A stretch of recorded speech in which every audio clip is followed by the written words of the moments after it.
Hey guys, my name is Francisco Hernandez, and today's video is another episode of my Building the Shot series, which is a series where I break down everything I can about how a single photo of mine was taken. But in today's video, I'm going to go over two different photos, these two images on the screen here from a photo shoot that I did last month. I wanted to break down both of those different photos because I actually did those photos very quickly. I took them very quickly, so I felt like breaking down the photos that I took very few of, that would be too quick of a video. So that's why I'm going over two photos in today's video. But before I continue, I do want to let you know that this video is sponsored by Adorama. Adorama is an industry-leading retailer that has been serving photography, videography, and audio customers for almost 50 years now. Their motto is everyone is a creator, and they do their best to unleash that creator within us all by providing us with the tools and expertise necessary to get the job done. I personally shop at Adorama for both the great deals on products I use and recommend, but also the great customer service on those products as well. If you find yourself interested in any product that I talk about in today's video, check the links that will be in the description area below, and be sure to use those links if you decide to order. The gear that I used to take both of those photos was the Sony a7R III with the Viltrox 75 f1.2.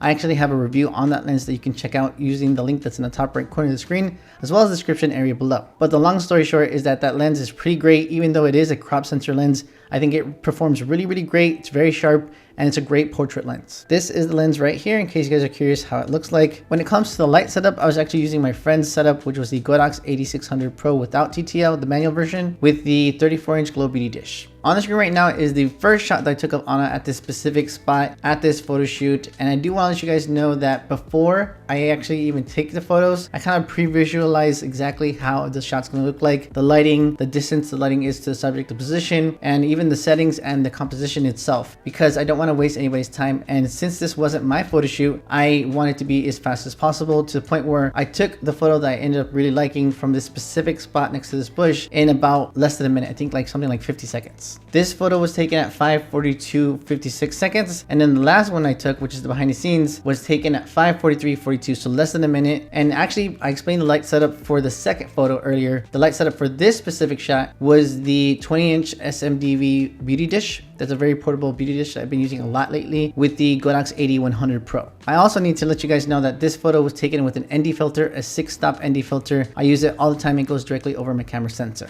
After I took this photo, which is basically almost natural light, I did have the flash on, but it was at 1/256 of an output, pretty much nothing. But after I took that shot, I took this one here, which had two differences. I added more flash output. I think this was at full power output on the Explorer 100 Pro, the Godox 8100 Pro. And it was actually at a new ISO. I was at ISO 50 instead of ISO 100, which was what was going on in this photo. I did feel like the flash output was too strong in this photo, so I did reduce the output of the flash. And I think it was at full power here. And in the next photo, it was taken at half power plus a third. This is that shot right here with those adjustments. And I skipped over the Lightroom edit because I did go over the edit in another video, I believe. So this is going to be the edited version of the Lightroom edited version, and this is the completely unedited version in Lightroom. I ended up doing a pretty crazy edit to this photo, to the point where there was a lot of AI generative fill in Photoshop used so that there was less of the distractions around her. But I really liked this shot, so that's why I edited it. But I did want to take a further away shot, so that's why after I took this one, I ended up taking this shot here, which I do think is really nice. I like her expression a little bit better here, but I feel like it's a little too dark in the bottom right there. I really wish that I had another flash to kind of just illuminate that bush in front of her, because it was a little too dark for my liking. And then here again is the behind the scenes showing the light setup, which again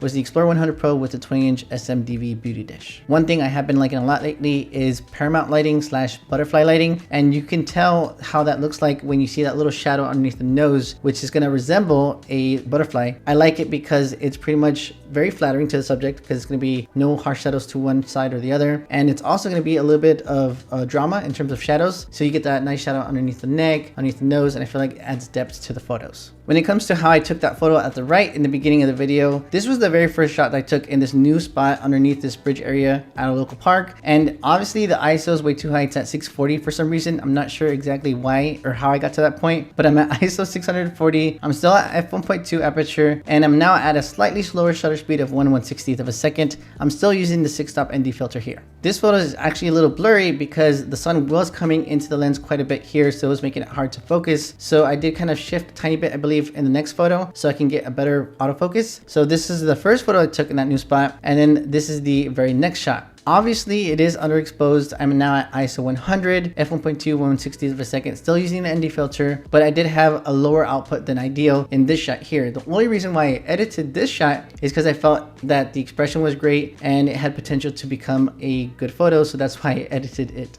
If you're curious about why there's vignetting there, it's because I did use, again, a crop sensor lens, but this photo, I wanted to see if I shot in not crop sensor mode, how it would look like, and if I could transform the image into a regular photo, a full frame photo, by removing the vignetting in Photoshop using generative fill. And that's exactly what I did, but I want to show you guys the Lightroom edit really quickly. So that's going to be this photo on the screen here. And then the final edit was the one I showed you at the beginning of the video, but I'll throw it on the screen right now so you guys can see exactly how it looked like. But back to how it originally looked like here on the screen. After I took this photo, I thought, okay, I need more flash output. So I did go from, I think, 1/64th or 1/32 to something like 1/4. And then that gave me this shot here. Obviously, I'm still in that not crop sensor mode using the crop sensor lens, but immediately after I took this shot, I thought, okay, it looks a little too strong of a vignette and I don't want to do the work that requires to remove it. So I'm going to shoot in crop sensor mode. So I got back and then used crop sensor mode, and that ended up being this photo here. It is a tiny bit overexposed. I believe if I reduced it to -0.5 or -0.5, half a stop, then you would get a correct exposure on her. But this is how the shot looks like completely unedited. I wasn't so concerned about the softbox on the top right and the light stand on the bottom right and the people behind her, because generative fill in Photoshop has really been such an easy tool to remove distracting things that I don't really kind of worry about things like that anymore when it comes to my photos. Here is a behind the scenes photo without the light on, and then with the light on, looks like this. But that's pretty much it. I hope you guys enjoyed this video. Hope you learned something from it. And if you guys have any questions, let me know in the comment section below. I want to say one last thanks to Adorama for sponsoring this video, because when they sponsor my stuff, it allows me to keep making free content for you guys. So definitely check them out. Oh, and if you guys want to see an edit of that first shot, then I'll go ahead and make a video going over how I edited that shot, because I don't think, now that I think about it, I don't think I made a video on that edit. Take care, guys, and I'll see you in the very next video. I'm using a 4-stop ND filter. It's hard to see. Oh, yeah, there you go. You can see it right there. It's a 4-stop here with the sun not too intense and kind of like some shaded area. 4-stop is pretty great. But if we were like fully in like the sun, then that would be probably the 6-stop.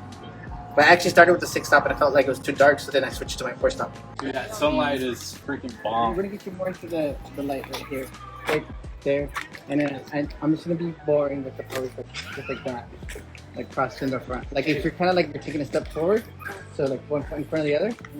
I'm gonna shoot in not crop mode, and then I'm gonna see if I can use the generative fill to like fix the corners.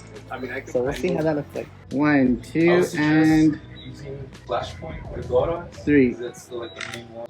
No, I'm gonna shoot in crop because I'm seeing the vignette too much, so I'm gonna just go like further back. Okay, one more. The photographer line. One more. Okay. That's perfect. 1, 2, 3. I'm gonna end the live already, guys, but thank you for tuning in. That's Street Photography RGB on Instagram.